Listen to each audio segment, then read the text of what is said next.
thank you for giving me the opportunity to outline my vision for America and comprehensive plan for growing our economy, creating jobs, and protecting our national security. It's an honor to speak to you today about the new course that I intend to chart for America. It's great to see a lot of familiar faces in the crowd. As a longtime member of the Fox Valley Initiative, it's an honor to be here before you today as a candidate for the United States House of Representatives.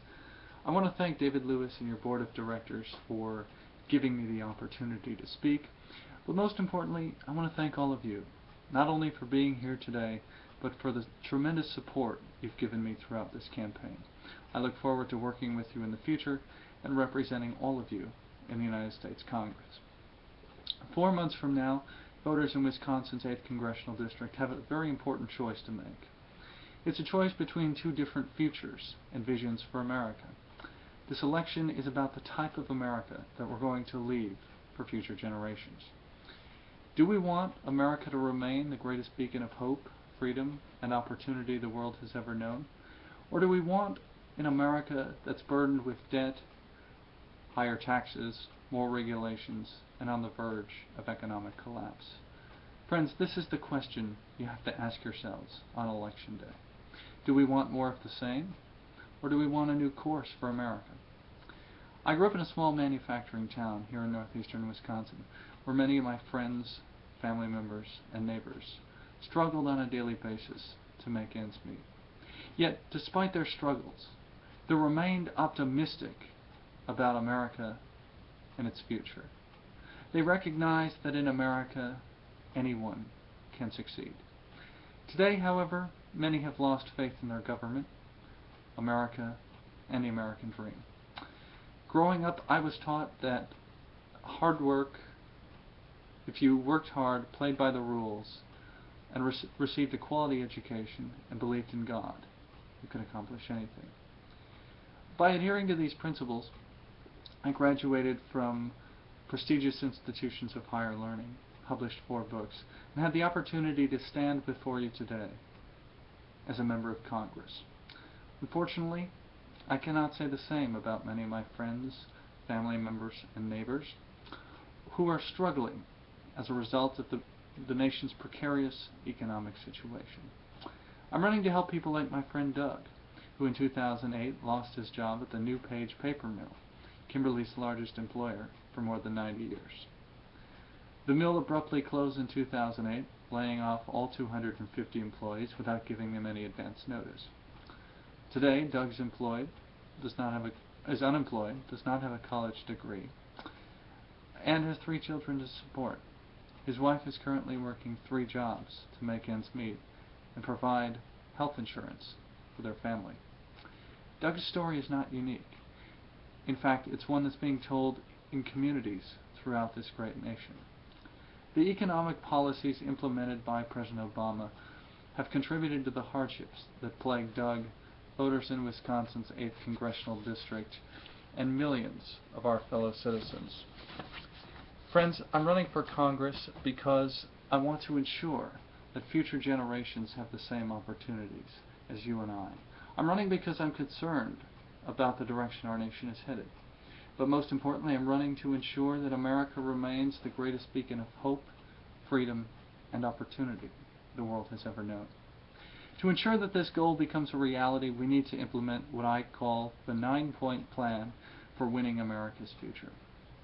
In my plan, we balance the budget, we cut wasteful spending, reduce the size and influence of the federal government, create good-paying jobs here in Wisconsin's 8th Congressional District. 5th, we make college affordable for all citizens. 6th, we reform our entitlement programs so that they're available for future generations.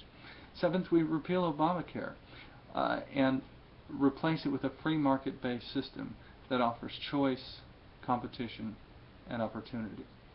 8th, we reduce the tax and regulatory burdens that are crippling job creators and small business owners. And I see many well-known small business owners and job creators in the room here today. And finally, we preserve America's military supremacy. By implementing this 9-point plan, we can and will chart a new course for this nation and ensure that America remains the greatest beacon of hope, freedom, and opportunity the world has ever known. My background and life experiences make me uniquely qualified to solve the economic and military menaces that threaten America's existence. I've spent my life studying these issues and fighting for the values that we as Americans have come to cherish. My friends, we're just 4 months away from the most important election in American history, an election that will determine America's fate. Together, we can and will grow our economy, balance the budget, and preserve American military hegemony. Now more than ever, it's imperative that we chart a new course for America. 30 years ago, President Reagan talked about the shining city upon a hill, a city that was envied by the world for its abundance of wealth, prosperity, and happiness. Today, that shining city has become a melancholy city that is mired in debt, deficits, depression, and tumult. On November 6th, we have the opportunity to revitalize that city and ensure that it shines bright for generations. Doing so will require electing principled leaders who understand how to tackle our greatest challenges and have a comprehensive plan for winning America's future. The fight ahead will be difficult, but it's winnable. In fact, I'm confident that we will win this fight. With your help, we can and will chart a new course for this nation. We'll grow our economy, and we'll provide a better quality of life for all residents of Wisconsin's 8th Congressional District. But without your time, energy, votes, and dollars, we'll be unable to win this fight and restore the promise of America. To win, we must build an army of dedicated volunteers who are committed to making thousands of phone calls, knocking on doors, talking to their friends, distributing literature. All of you in this room have done that, and I'm grateful for all of the work you've done, and I hope that you can encourage others to do the same. But the most important aspect of winning the ground game is outlining my comprehensive plan for winning America's future. Friends, as you know, we're waging a war for the heart and soul of America. It's a winnable war, but it's one that I cannot win alone. As you know, our opponent's committed to outspending us 3-1. He has raised more money, he spent more money, and he has the support of labor unions and countless special interest groups. But let's not let that intimidate us.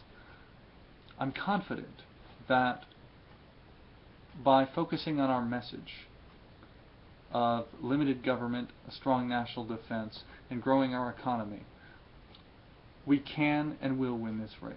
In fact, I'm confident that our message will resonate with voters in Wisconsin's 8th Congressional District. Let's show our opponent that issues and message, not money and endorsements, win elections. And so I ask you to be with me, not just for me, in this fight to restore America's future. If you're for me, you'll vote for me, you'll put out a sign, talk to your friends, and that's it. But if you're with me, we'll win this as a team and chart a new course for America. America's at a crossroads and needs to elect leaders who understand how to grow our economy, create jobs, and provide a better quality of life for all citizens. My friends, I'm one of those leaders, and we're fighting a war for the heart and soul of America. Together, we will chart a new course for this nation, revive that shining city upon a hill that President Reagan talked about 30 years ago, and ensure that America remains the greatest beacon of hope, freedom, and opportunity the world has ever known. That is our challenge. That is our mission. And this is a race that we must win to ensure that our children and grandchildren have the opportunity to live in the freest and most prosperous nation the world has ever known. Thank you for your support, prayers, and financial contributions. They mean the world to me. I'm grateful for all the work that you have done and look forward to representing you in the United States House of Representatives. May God bless all of you and may He continue to bless the United States of America. At this time, I'll entertain any questions you may have.